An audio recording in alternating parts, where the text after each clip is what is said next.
সে বলতে আজকে ক্লান্ত কালকে কালকে আমি রাতে কুশলকে ফোন করব। এখন একটু ভালো, আমার ওষুধ নিয়ে এলাম ওষুধ ঠিক করা যাবে, কবে প্রায় সিদ্ধ করছে। ঠিক আছে, ঘুরে পড়াচ্ছি।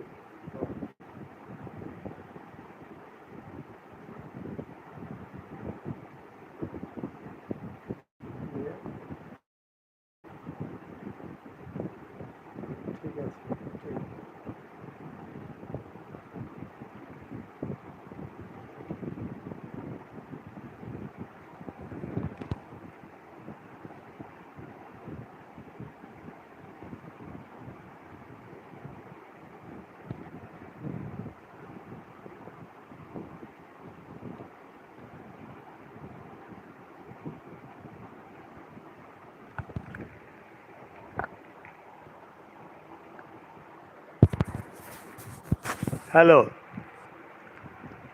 Hello, my dear viewers, my participants and my well wishers.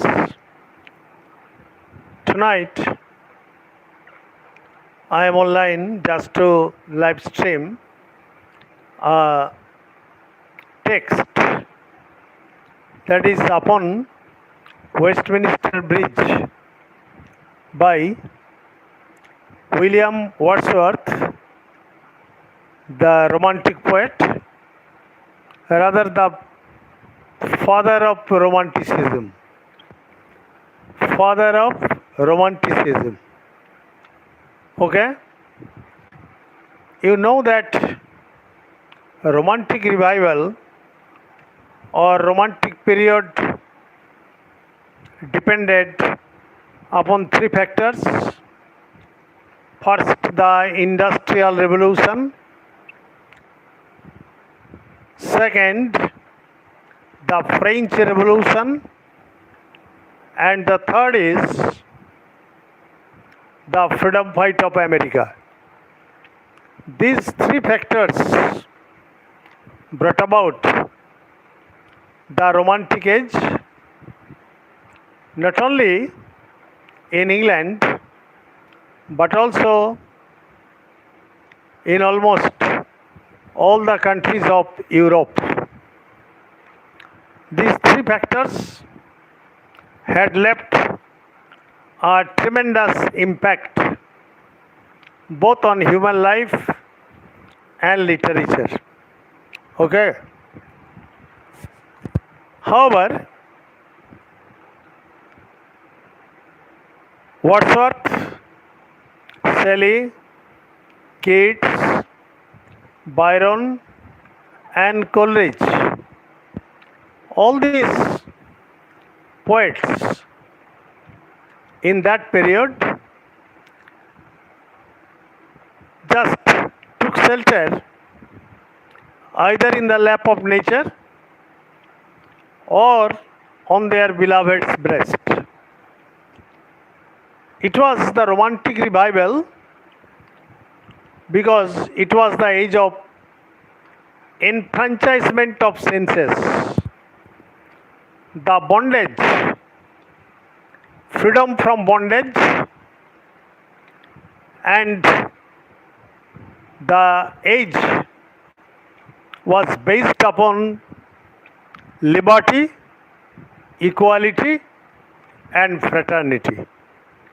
Liberty, equality, and fraternity. Why is it called Romantic Age? It is called Romantic Age, that is the age of Queen Elizabeth, because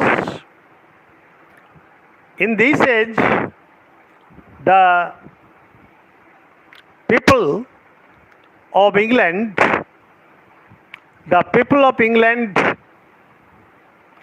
got or received speed of life as a result of Industrial Revolution. For example, the discovery of James Watt's steam engine and the establishment of spinning machines in Manchester, and the French Revolution, the slogan of which was liberty, equality, and fraternity, and the freedom fight of America. So there was enough bloodshed, there was enough fighting. Development also took place all around, and as a result of industrial revolution, people started traveling from one place to another with more speed, and they also received the enfranchisement of senses. Okay. The enfranchisement of senses is the essence of Romanticism.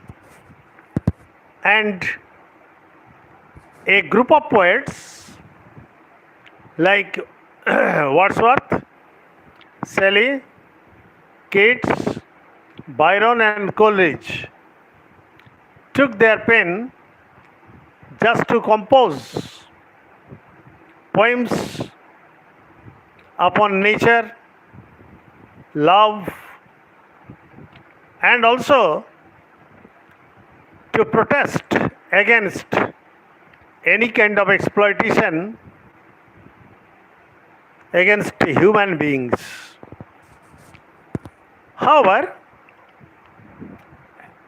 just at this time, Wordsworth started composing many long poems along with some sonnets. Our topic of discussion is composed upon Westminster Bridge, September 3, 1802. September 3, 1802.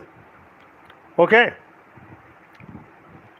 And you know that Wordsworth and Coleridge were two bosom friends, and they jointly wrote a book, Lyrical Ballads.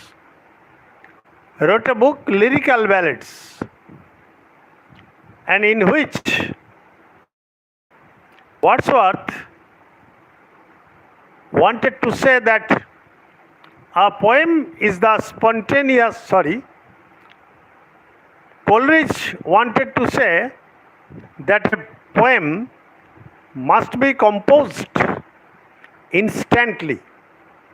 Instantly, as soon as you are impressed by a sight, as soon as you see a natural beauty, you should compose the poem. Okay. But Wordsworth differed from Coleridge. He wanted to say that you must carry the sight in your mind, and then in tranquility, in your own leisure time, you will compose the poem. Although it is the spontaneous overflow of powerful feeling. Remember that Wordsworth composed a poem on daffodils. I saw a host of golden daffodils, and I carried them in my mind. And later, he composed the poem Daffodils, for when oft in my tranquility the daffodils would visit his mind, and he enjoyed them. However, this poem, composed upon Westminster Bridge, September 3, 1802 is a sonnet. Is a sonnet, and it is the Petrarchan type of sonnet. Petrarchan, actually Petrarch and Dante were the two Italian poets, and they were the pioneers of composing sonnets. Okay? They composed many sonnets, and first of all, I must discuss what is a sonnet or what a sonnet is. Actually, a sonnet is a short poem of 14 lines. Is a short poem of 14 lines divided into two parts, octave and sestet. Octave, O-C-T-A-V, octave and sestet. And what is an octave? The first 8 lines are called octave, and the last 6 lines are called sestet. In the first 8 lines, the poet will describe what he sees or by what he is impressed. So, the first 8 lines are nothing but the description of the poet. Okay? And the last 6 lines are the concluding part, in which the poet gives his own opinion. Gives his own opinion. Okay? This is called sestet. And this is the pattern of Petrarchan type of sonnet. Actually, Shelley, Keats, Byron and Coleridge practiced sonnet in English during the Elizabethan era, and they practiced after the Italian sonnet pattern. Okay? And each sonnet has a typical rhyme scheme. For example, AB, BA, AB, BA. First line and fourth line, second line and third line. Okay? AB, BA, AB, BA. And the last 6 lines, CD, CD, CD. Okay? Or CDC, DCD. This is the rhyme pattern or rhyme scheme. Hello, my viewers, my participants, why are you not responding or giving a like sign or subscribe my channel and Easy Step to English Grammar? Tonight I see that I am trying to discuss with you Upon Westminster Bridge by William Wordsworth, and as a sonnet. Okay?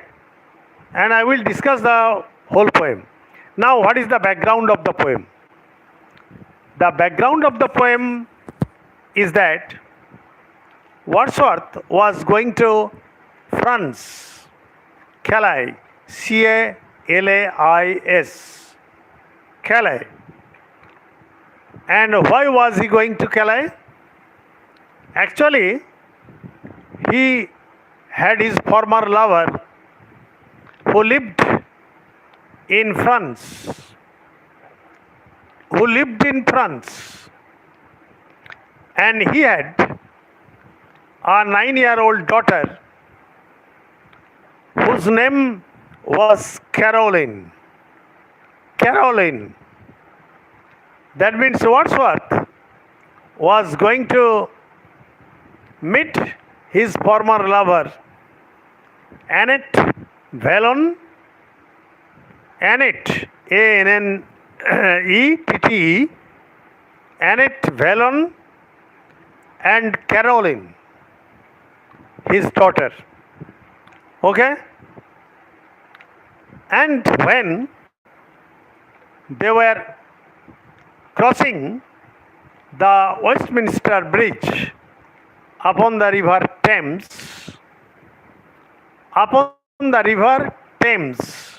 it's between France and England, upon the river Thames,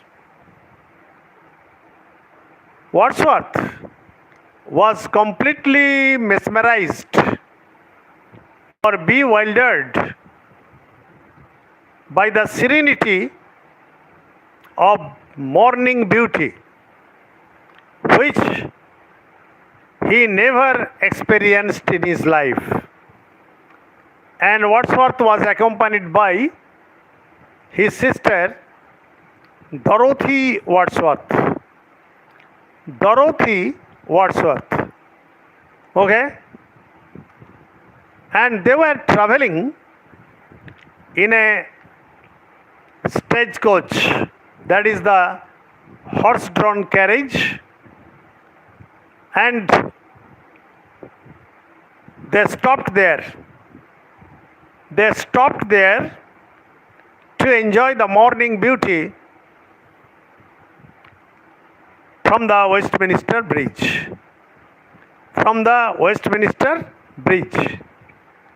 Now, let us explain the poem.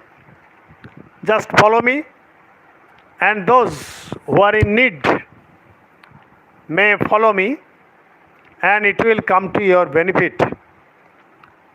Earth has not anything to show more fair. I am reading the poem. The earth has not anything to show more fair. That means the earth is in its happiest mood. In its happiest mood, and therefore earth has not anything to show more fair. And according to the romantic poet, it is the fairest beauty of nature. Hello, my dear friends. Welcome to my channel, An Easy Step to English Grammar. Please like, comment, subscribe, and if possible share. Okay? Dull would he be of soul who could pass by a sight so touching in its majesty. Dull would he be of soul. That means the poet wants to say that a passerby who can pass by ignoring such a mesmerizing sight or serenity of nature has no imagination, has no feeling, has no emotion, has no passion. That is why he says, dull would he be of soul. That means his soul is devoid of any kind of feeling. Okay? A sight so touching in its majesty. What is the meaning of majesty? Here, majesty means gorgeousness of nature, grandeur of nature.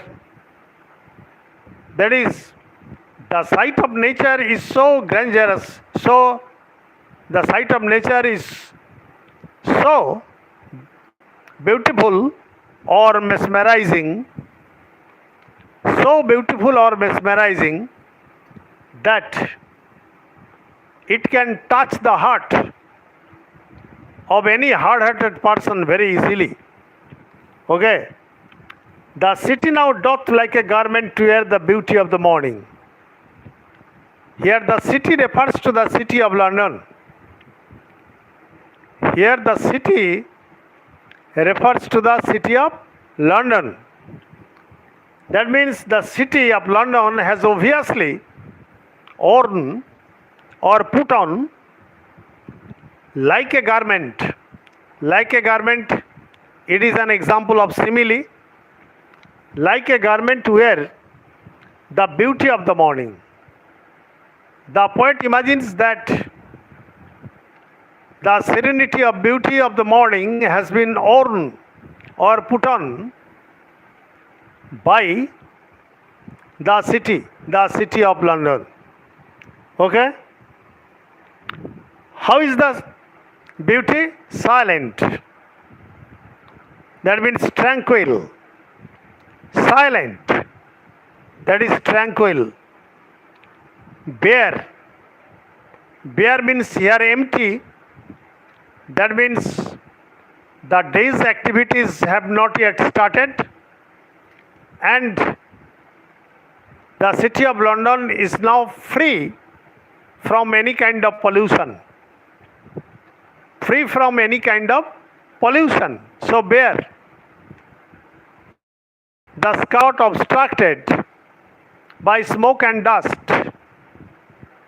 The industries and the factories have not yet started running. That is why it is a smokeless atmosphere, free atmosphere. Okay? Ships, towers, domes, theaters and temples lie. So the ships on the Thames, the river Thames, the towers, that is the multi-storied buildings, the sky-kissing mansions, domes. Here domes refer to the vault-shaped roof of the churches. The vault-shaped roof of the churches, theatres, the pride of England, and temples. They are all lying. They have not yet woken up. Okay? Open unto the fields and to the sky. And they are open and they are visible from the fields. They are visible to the fields and to the sky. So, one can see the smokeless sky and all these gorgeous things, the towers, domes, the ships were sleeping. They have not yet woken up. All bright and glittering in the smokeless air.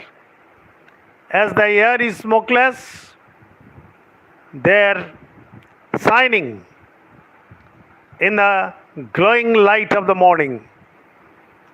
In the glowing light of the morning, they are shining. Okay? Never did sun more beautifully steep in his first splendor. The poet wants to say that when the sun rises early in the morning, that is in his first attempt,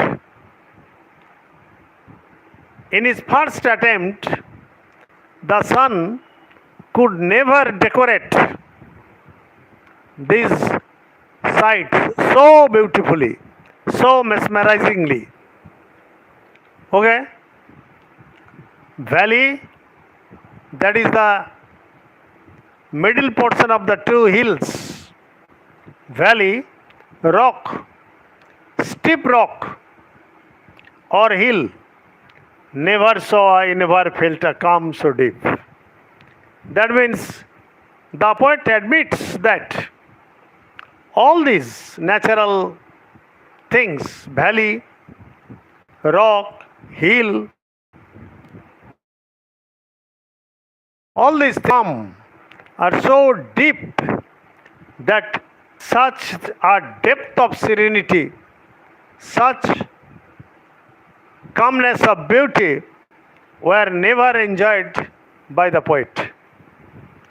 The river glideth as his own sweet will.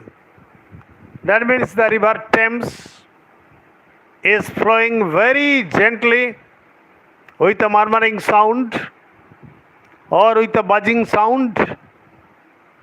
Dear God, the very houses seem asleep.